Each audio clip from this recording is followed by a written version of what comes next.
Sierra Dalton nearly dropped her coffee when the name Quinton Dales slid off her editor's tongue. "You want me to fly to Chicago to interview Quinton Dales?" she asked, eyes wide. "The reclusive tech millionaire." "Exactly," her editor said, tapping the assignment folder. "You've got 5 days." "He agreed to sit down with you exclusive. Don't mess this up." Sierra didn't mess things up. At 29, she was one of the top features writers at City Line magazine. But this was next level. Quinton Dales didn't do interviews. He built an app that revolutionized online security, sold it for millions, and then disappeared into a world of private jets and zero press. 2 days later, Sierra stepped out of a black SUV in front of a sleek glass building in downtown Chicago. The sky was gray, the wind biting, and her nerves were louder than the traffic. "Miss Dalton," a man in a tailored suit approached. "Mr. Dales is expecting you. Follow me, please." The elevator ride to the top floor was silent except for the soft hum of jazz. When the doors opened, she stepped into a loft that looked more like an art gallery than an office floor-to-ceiling windows, a view of the lake, and a single grand piano in the corner. And then he walked in. Quinton Dales was taller than she expected. Broad shoulders under a crisp navy suit, dark brown hair slightly tousled, and ocean blue eyes that locked on her like she was the only thing in the room worth seeing. "Sierra Dalton," he said, voice deep and calm. "You're not what I expected." "Neither are you," she replied, willing her heart to stop racing. He nodded toward a velvet sofa. "Shall we?" The first hour was formal. She asked about his company, his rise to success, his decision to leave the spotlight. He answered smoothly, but something in his tone told her he was holding back. "You don't like interviews," she said after a pause. "So why agree to this one?" Quinton's eyes flickered to hers, more curious than defensive. "Because you asked." She blinked. "You don't even know me." "Not yet." The words settled between them like a challenge. Over the next 2 days, the interview turned into daily meetings. Quinton cleared his schedule, inviting her to lunch at his favorite rooftop place, then dinner at a private chef's tasting in a hidden speakeasy. "You really eat here?" she asked, staring at the 10-course menu. "Only when I need to impress someone," he said, eyes locked on hers. Sierra tried to stay professional. She recorded every quote, took detailed notes, but every time Quinton leaned closer or brushed her hand when passing her a drink, she felt her guard slipping. On day 4, he took her to an art gallery before it opened. "How did you even get us in?" she asked, looking around the empty space. "I donated half the exhibit," he said casually. Of course he did. They stopped in front of a painting of a woman standing on a cliff, wind whipping her hair. "She looks lost," Sierra said. "Or free," Quinton countered. Then he turned to her. "Which are you?" she exhaled. "I don't know." He stepped closer. "I think you do. I think you're the kind of woman who wants more than just a byline, someone who sees beyond the surface." Her voice was barely above a whisper. "You don't know me." "I'd like to." The air shifted. She looked up at him, heart pounding, and for the first time in a long time she didn't think about her job or her deadlines or staying distant. She just felt. But she had a rule: never get involved with a subject. So the next morning, on her last day in Chicago, she tried to keep things short. "Thank you for your time," she said, standing in his office, recorder off, notes packed. "I'll send you the article for approval before it goes to print." Quinton stood across from her, arms crossed, expression unreadable. "That's it?" he asked. She forced a smile. "You'll get a great feature out of it."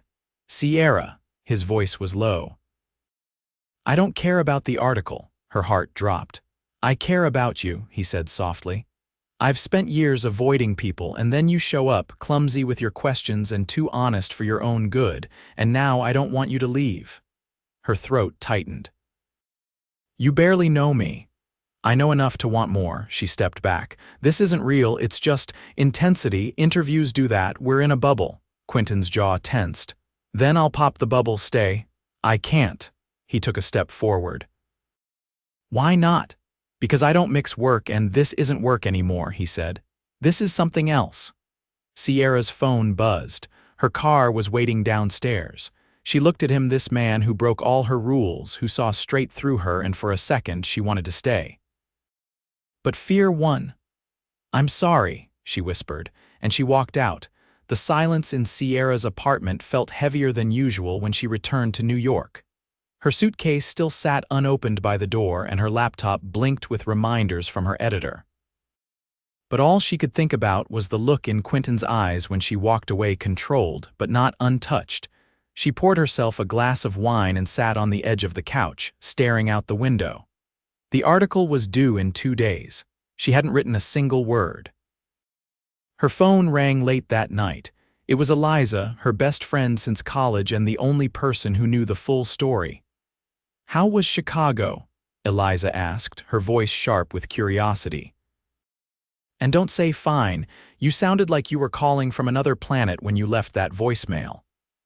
"I walked away from something I didn't understand," Sierra said, tracing the lip of her wineglass with her finger. "Something that felt too big to be real." "Did he do something?" "No."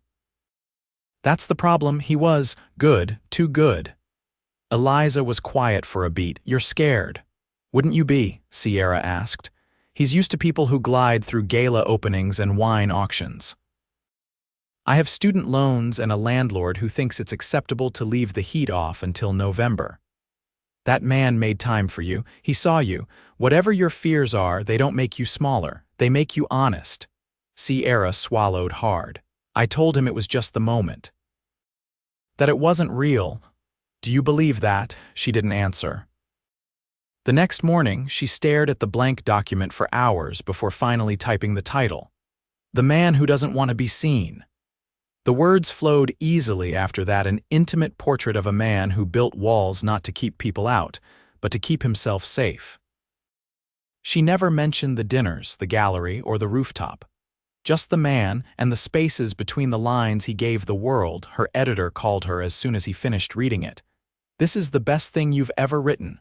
The article went live 2 days later. Sierra didn't check the comments, but her inbox exploded. Invitations to talk shows, requests for follow-ups, even a few offers from rival publications, but not a word from Quinton. She tried to put him away in the mental folder labeled "What If," but it wouldn't close. Every time she passed the cafe near her apartment, she remembered the way he looked at her in that gallery, like he was waiting for her to choose something she couldn't name. 1 week after the article dropped, she received a package. Inside was a single object, a first-edition copy of James Salter's Light Years. No note, no return address, but she remembered they had passed it in the rare book section of the gallery gift shop. She'd paused in front of it, fingers lingering on the glass.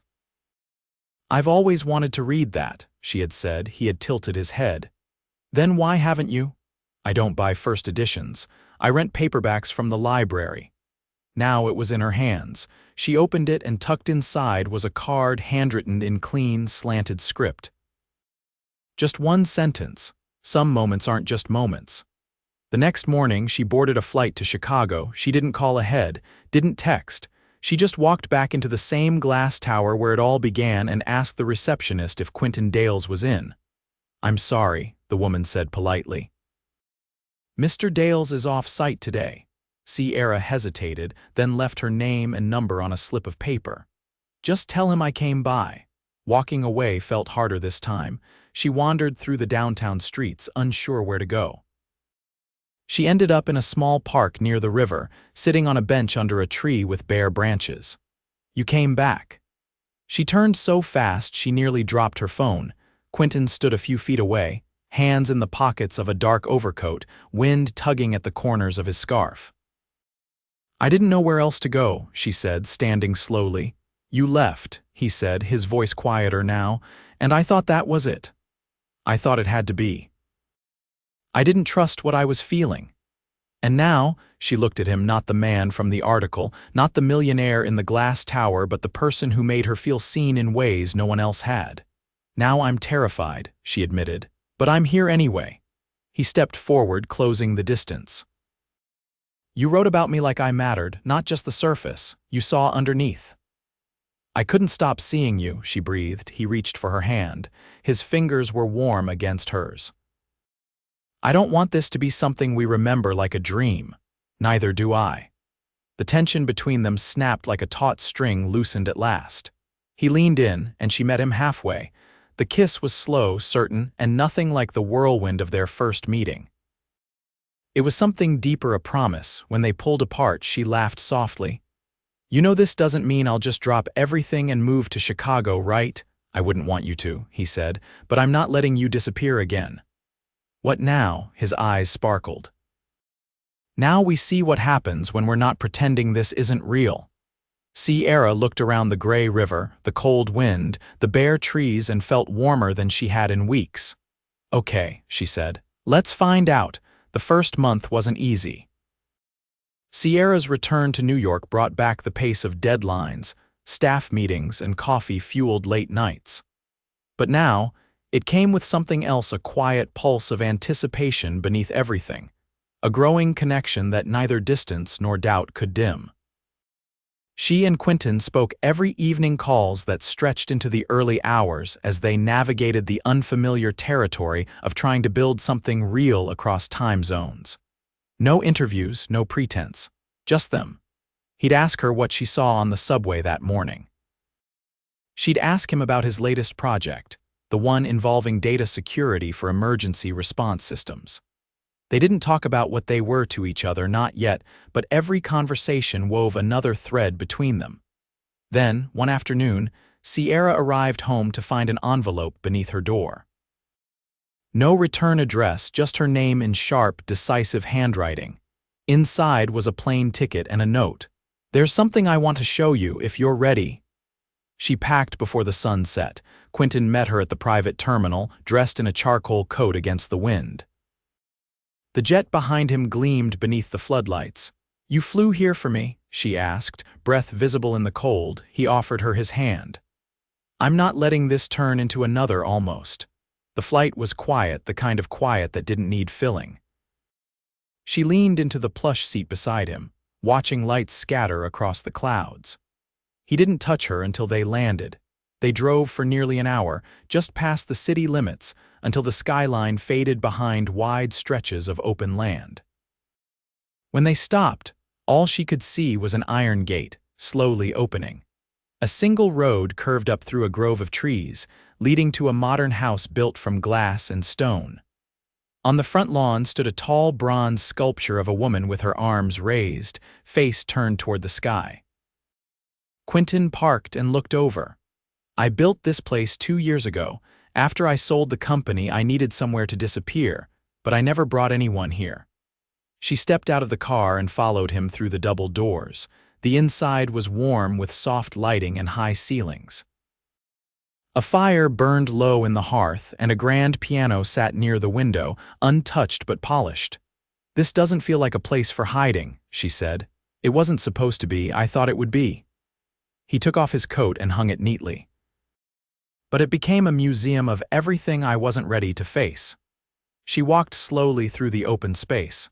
The walls were lined with framed photos, landscapes, mostly, and architectural details. No people. You said you wanted to show me something, she said. Quinton crossed the room and opened a door she hadn't noticed before. Inside was a studio. Canvases lined the walls, some finished, others abandoned mid-stroke. A long table held brushes, smudged palettes, and stacks of sketchbooks. Sierra stepped closer. You paint, not professionally. Not publicly. She flipped open a sketchbook. Inside were portraits, dozens of them, some incomplete, others so detailed they looked like photographs. One caught her breath. It was her on that rooftop in Chicago, her hair windblown, eyes focused on something beyond the frame. You drew me, she said without looking up. I didn't mean to. I didn't even realize I was doing it until the third one. Then I stopped trying to fight it.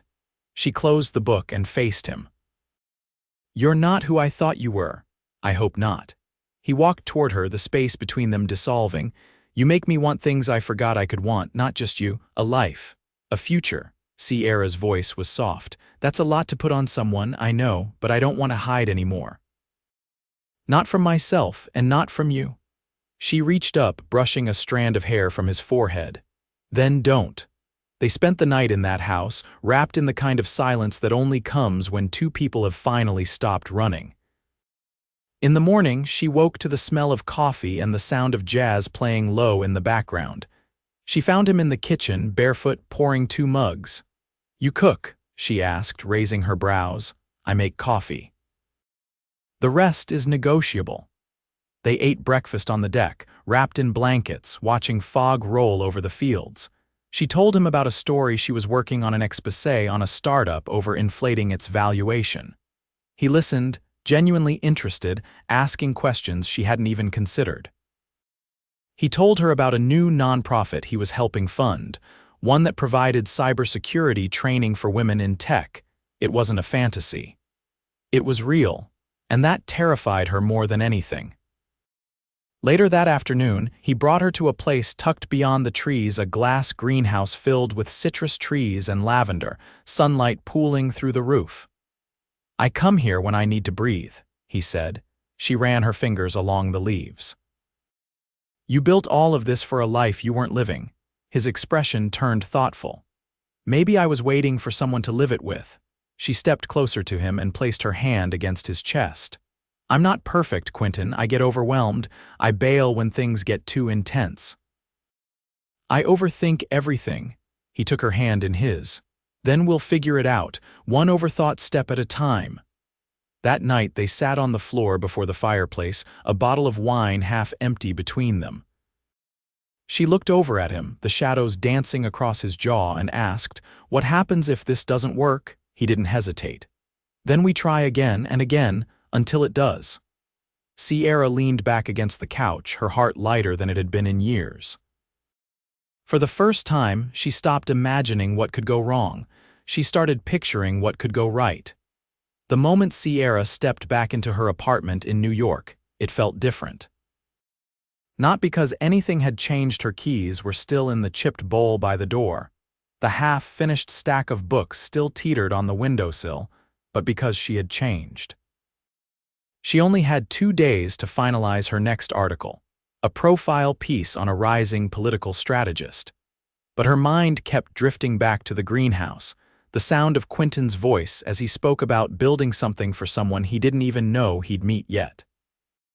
The way he looked at her when she admitted she was scared, not with pity but with something steady and unwavering. She hadn't felt that kind of safety in years. The following evening, Sierra sat at her desk, typing half sentences before deleting them. When her phone rang, she answered immediately. "Hi," she said. "I've been thinking," Quinton said, his voice calm and measured, "about what you said, about not being perfect, about bailing when it gets too intense." She stood and walked to the window, watching the lights flicker on in the building across the street. "I don't want to be someone you have to run from," he continued. "I want to be the one you run toward. I'm not used to someone waiting for me to figure things out." "I'm not waiting," he said. "I'm here, that's different." She smiled slightly. "You always say the exact thing I'm not ready to hear until I realize I've needed to hear it. Come back, not for a weekend, for good." Sierra turned away from the window, heart hammering. "I can't just leave my life behind." "Then don't leave it, bring it with you." "We'll find a way to make both our lives fit. I'm not asking you to disappear into mine. I'm asking you to let me be a part of yours." She didn't answer. Instead, she pressed her fingers to her lips and closed her eyes. "I don't want to make you choose," he added. "But I needed you to know that I'm choosing you." That night, she drafted a letter of resignation, not because she was ready to quit, but because she realized for the first time she had the power to build something new. The next morning, she called her editor and pitched a new column, one that would allow her to work remotely, travel, choose her own stories. By afternoon, a deal was in place. 2 weeks later, Sierra stood in the middle of a sunlit room with high ceilings and a view of the lake. Her boxes had arrived that morning, and her laptop sat open on the kitchen counter, the cursor blinking at the start of a new pitch. She hadn't seen Quinton since she made the move. He was flying in from a speaking engagement in Paris, and though they'd talked twice a day since she left New York, she felt a nervous flutter in her chest as the minutes ticked by. At exactly 7 o'clock, the front door opened. She turned, and there he was, tired but smiling, his tie loosened and his coat already off. "You're really here," he said, dropping his bag by the door. "So are you." Quinton crossed the room and pulled her into his arms. "I can't believe you actually did it." "I didn't do it for you," she teased, tilting her head. "I did it because I couldn't think of a single reason not to." He kissed her forehead. "I'm glad you're stubborn. I'm not here to be folded into your life like a bookmark," she said, stepping back to look at him. "I'm here to write my own chapters, with you in them. But still mine. I wouldn't want it any other way." They spent the weekend unpacking, laughing over old notebooks and mismatched mugs. On Sunday morning, Quinton led her up a narrow staircase she hadn't noticed before, to a small terrace overlooking the lake. "I had this renovated while you were in New York," he said, gesturing to the space. "Thought you might need a place to work or not work."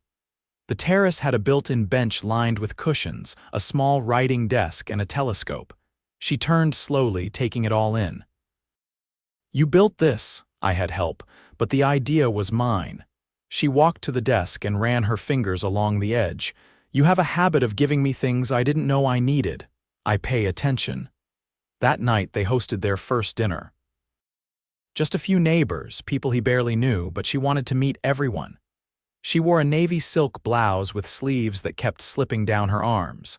He couldn't stop watching her. After the guests left, she leaned against the door and looked at him. "You looked at me tonight like you were seeing something new." "I was." "What?" "Someone who belongs here." She stepped closer. "Do you still feel like you're hiding?" "Not with you here." He pulled her into his arms and rested his chin on her head. "I didn't think I'd ever let anyone into this part of my life." "You didn't let me in," she said softly. "You brought me in." A week later, she woke up to find an envelope on her pillow addressed in the same sharp handwriting that had once marked a plane ticket. Inside was a single page from his sketchbook, a drawing of her reading at the lakefront, her hair tucked behind one ear, expression peaceful. At the bottom, he'd written, "Home isn't a place, it's a person." She found him downstairs in the kitchen, barefoot again, pouring 2 cups of coffee. "You left this upstairs," she said, holding up the page. "I meant to." She set it down and walked over to him. "I never expected any of this, you know." "I did," he said, handing her a mug. "The moment you asked me why I agreed to the interview, I knew you were going to change everything." "Still think I asked too many questions," he grinned. "Only the ones that mattered." They carried their coffee to the terrace, watching the sun rise over the lake. No grand speeches, no dramatic promises. Just the quiet certainty of 2 people who had found something rare and real. And this time, she wasn't going anywhere. The air inside the guest wing smelled faintly of orange blossom and cedarwood. Sierra stood barefoot near the double French doors, her fingers brushing the hem of the linen curtains as she watched the lake shimmer through the trees. It had been nearly 6 weeks since she'd moved into the house, and yet each morning still felt like a revelation, like she'd stepped into someone else's life, only to realize it had always been meant for her. Behind her, Quinton was on a call, pacing the length of his office with a notepad in hand. His voice was low and focused, but she could hear the edge of excitement beneath it. He had spent the past few weeks preparing to launch a new initiative, a private tech incubator that offered women in underserved communities full funding, mentorship, and equity stakes. It was the most personal project he'd ever taken on. "Are you nervous?" she asked later that afternoon as they walked along the stone path behind the house, shoes in hand, the cool grass between their toes. "Nervous isn't the word," he said. "This one matters in a different way." "It's not about scale, it's about meaning," she glanced over. "You finally found something that feels like a legacy," he nodded, "and I want you to be part of it." She stopped walking. "Me? I know you're already writing full-time, but I've been thinking." He hesitated, reaching into his back pocket and pulling out a folded packet. "We've been working with a few journalists to help tell the stories of the women in the program. I want someone who won't just write profiles. I want someone who understands what it means to be seen." She took the papers from him and scanned the header. "You want me to be the editorial director?" I want you to build something alongside me, something that's ours." Sierra stared at the offer, then at him. "You're serious?" "I've never been more." She folded the papers slowly. "Let me think about it." "Of course," he said. "Take all the time you need." That night she found him on the deck, leaning over a blueprint. The fireplace crackled behind him and his sleeves were rolled to his elbows. She stepped outside and placed the folded offer on the table between them. "I'm in," she said. He looked up, his expression unreadable for a moment. Then he stood and crossed to her, taking her face in both hands. "You know I would have waited forever for you to decide." "I know," she whispered. "That's why I didn't make you." They kissed under the stars, the lake calm and dark behind them, the scent of pine and smoke curling into the sky. Spring arrived in bursts, crocuses pushing through the soil, the greenhouse blooming into color, and the sound of birdsong drifting through open windows. The incubator launched with 5 women in its first cohort. Sierra interviewed each of them herself, weaving their stories into a monthly digital feature that quickly gained national attention. One afternoon, she found Quinton in the studio, staring at a half-finished canvas. He didn't hear her come in. "You've been quiet today," she said. He turned, a faint streak of charcoal across his jaw. "I've been trying to get this right." She stepped closer, studying the painting. It was her and not. The lines were softer, the posture different. She was standing at the center of a group of women, a pen in one hand, her head tilted as if listening. "It's not supposed to be just you," he said. "It's what you've created." "I didn't do it alone." "No," he said, "but you gave it a voice." She reached for his hand. "You gave it a heartbeat." They started traveling more small trips at first, a weekend in Vancouver to meet with a university partner, a retreat in Tuscany to scout a future expansion. Everywhere they went, they carried pieces of home with them, her journals, his sketchbook, the rhythm of shared mornings and late-night talks. One evening, they stopped in Paris on their way back from a conference. As they stood on the Pont Alexander Roman III, the Eiffel Tower glittering in the distance, Quinton pulled a small velvet box from his coat pocket. Sierra blinked. "You're not, I am. But we didn't even talk about, I know. But I knew the moment you walked into my office with your ridiculous questions and that impossible curiosity. The moment you refused to let me hide behind sound bites. The moment I realized you saw me." She opened the box. Inside was a ring, simple, stunning, a single diamond set in rose gold. He met her gaze. "Will you marry me?" She didn't hesitate. Yes, they married that summer in the greenhouse, surrounded by the people they'd built their new life with.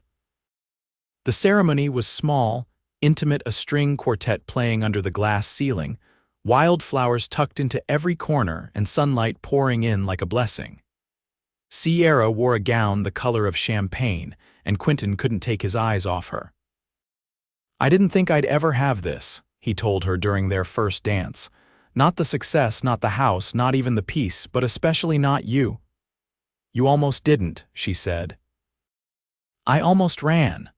But you didn't. And I never will." They honeymooned on a private island in the Maldives where they spent their days swimming in turquoise water and their nights wrapped in each other. She wrote every morning by the ocean and he sketched her when she wasn't looking.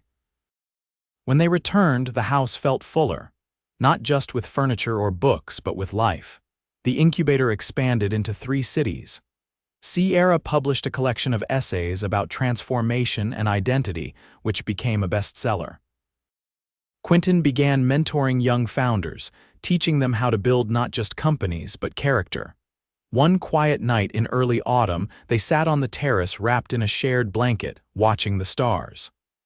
"I used to think love was something that came after everything else," Sierra said softly. "After the career, the stability, the success. But it came first. It made everything else possible." Quinton kissed the top of her head. "It was never about what came first. It was about who stayed." They fell asleep to the sound of wind in the trees, the fire still glowing, and the knowledge that they had built something no storm could shake. And when winter came, it came gently. The lake froze, the trees turned silver, and inside their home, laughter echoed through every hall.